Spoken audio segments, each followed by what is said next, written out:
ভূত চতুর্দশী। কি শুনেই কেমন গা কাটা দিল, তাই না? এরকমই শিহরণ করা ঘটনার কথা জানবো সতীপীঠ কঙ্কালীতলাকে ঘিরে।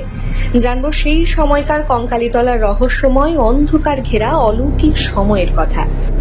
ভয়, বিশ্বাস আর তন্ত্র সাধনার পীঠ কঙ্কালীতলার অজানা ইতিহাস।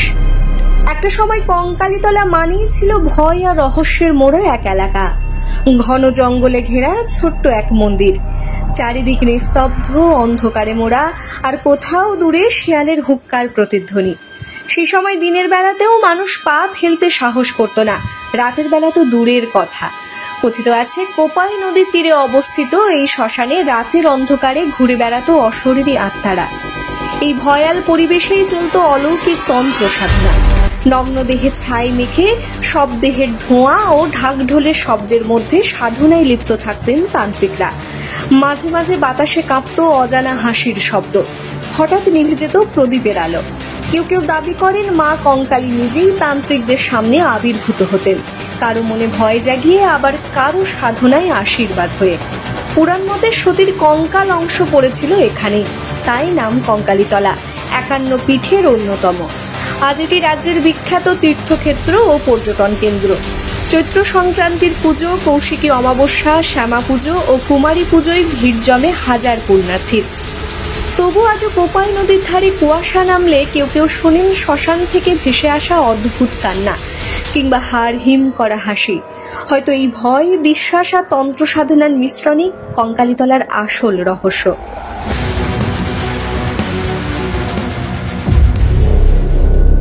আগে আমরা যখন ছোট ছিলাম তখন এই জায়গাটা ছিল একদম নির্জন, চারিদিকে বন জঙ্গলে ঘেরা, গা ছমছম করতো দুপুর বেলায় আসলে পরে। আমাদের জীবনে বাঘটা কতটা সচরাচর ছিল না, তবে শিয়াল এবং অন্য কোনো বন্য জন্তু এখানে বসবাস করত। যাই হোক, আমরা যখন ছোট ছিলাম বাবা পুজো করতেন, তা দুপুরবেলাতে যখন একটু বাবাকে খাবার দিতে আসতাম, তখন এই বন জঙ্গলের ভিতর দিয়ে একটা সরু একটা পথ ছিল, সেই পথে আসতে হতো। এসে বাবাকে একটু খাবার দিয়ে খাইয়ে যেতাম। দেখতাম যেখানে কেউ কোনো মানুষ থাকতো না। রাতের পরিবেশটা খুব সাংঘাতিক পরিবেশ। সে রাতের পরিবেশটা ভূত প্রেতে তখন তো আনাগোনা। বাবারা বলতো যে আমরা যখন বসে থাকতাম তখন হঠাৎ দেখতাম যে একটা গাছ মরমর করে ভেঙে পড়তো, দৃশ্য ছিল আর কি। সন্ধ্যা লাগলে পরে এরকম মায়ের একটা পদধ্বনি, একটা নুপুরের ধ্বনি একটা কানে ভেসে আসতো। বাবা গল্প করতো। তারপরে ভূতের দৌড়াচ্ছি ছিল অনেক।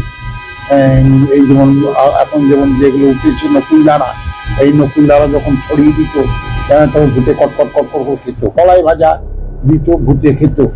সেরকমই ছিল। টোকা বাজাতো গাছের উপরে, শাওড়া গাছের উপরে। এইসব বাবা দাদুরা গল্প করতে এসব শুনেছি। বড়া পড়া তো দীর্ঘদিনের হয়েছে। আগে তো কাঠ কয়লা দিয়ে নদীর চরে যারা সামর্থ্য ছিল তারা পোড়াতো, আর যাদের সামর্থ্য ছিল না তারা নদীর চরে ফেলে দিয়ে চলে যেত। শিয়াল কুকুর টানাটানি করতো যেখানে সেখানে।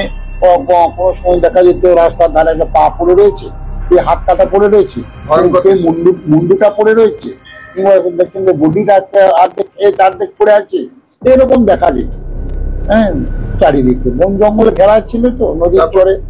তারপর আস্তে আস্তে ডেভেলপ হলো, মানুষ সব বন জঙ্গল কেটে সব চাষাবাদের একটা করে ফেললো।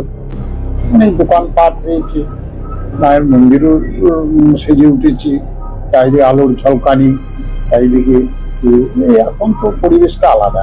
কালী পুজো সকালবেলা থেকে, তার আগের দিন থেকে তো মায়ের আমরা সব তো খুশি থাকি।